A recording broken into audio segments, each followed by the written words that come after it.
Mai Thiên Vân xin gửi lời chào thân thương đến tất cả vị có mặt trong ngày hôm nay.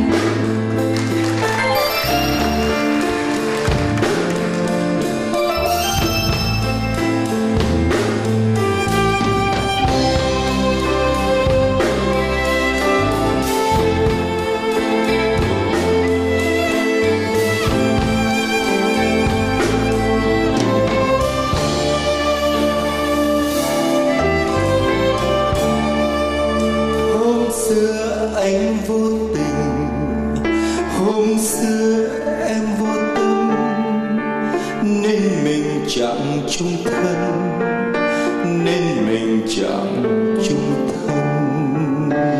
Hôm nay anh có tình, nhưng em chẳng một mình, nên mình chẳng chung thân, nên mình đành xa.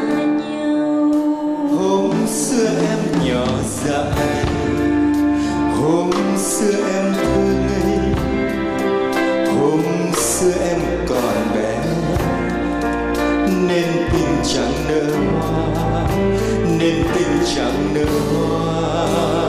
Hôm nay em cô phụ, nhưng anh chẳng một mình, nên tình đành héo úa, nên mình đành lặng câm.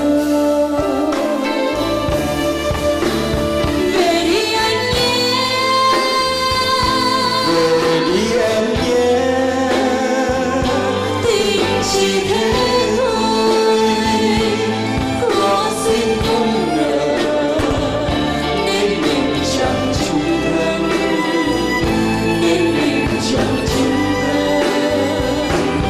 Về đi anh nhé, Về đi em nhé, thôi đành phân ly.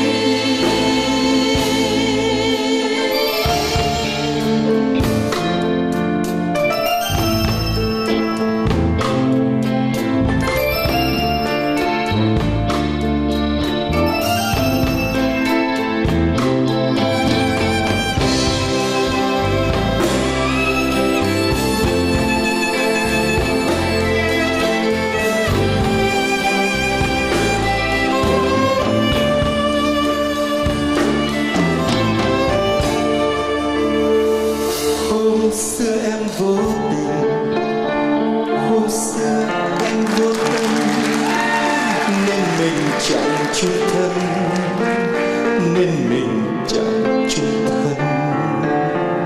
hôm nay anh có tình, nhưng em chẳng một mình, nên mình chẳng chung thân, nên mình đành xa nhau. Hôm xưa em nhỏ dại, hôm xưa em thơ ngây, hôm xưa em còn bé, nên tình chẳng nở hoa, nên tình chẳng nở hoa. Hôm nay em cô phụ, nhưng anh chẳng một mình, nên tình đành héo úa, nên mình đành lặng câm. Về đi anh nhé, Về đi em nhé, tình chỉ thế thôi, có duyên không ngờ, nên mình chẳng chung thân, nên mình chẳng chung thân. về đi anh nhé, Về đi em nhé, thôi đành phân ly. Về đi anh nhé, về đi em nhé, thôi đành phân ly.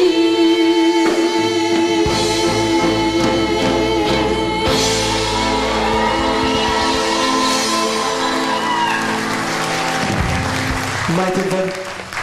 Huy Tâm, Xin cảm ơn quý vị. xin cảm ơn rất nhiều.